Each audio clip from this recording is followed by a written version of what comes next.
ഇത് ഗ്രാമ്പൂവിൻ്റെ പൂമൊട്ടാണ്. ഈ ഗ്രാമ്പൂവിൻ്റെ പൂമൊട്ടിൽ നിന്നാണ് ഗ്രാമ്പൂവിൻ്റെ തൈലം എടുക്കുന്നത്.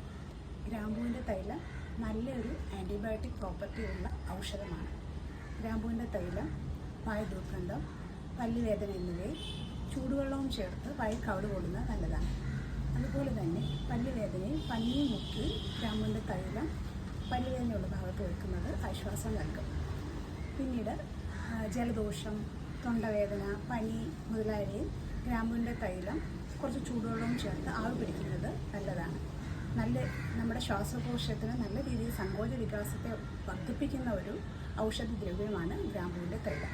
അതുകൊണ്ട് ശ്വാസമുട്ടലുള്ളവർക്ക് നെഞ്ചിൻ്റെ ഭാഗത്ത് പുരട്ടി ആവി പിടിക്കുന്നതും അത് ഗുണം ചെയ്യും. പിന്നെ ഗ്രാമ്പൂവിൻ്റെ തൈലം ആൻറ്റി കോളറ പ്രോപ്പർട്ടിയുള്ള ഒരു ദ്രവ്യമാണ്.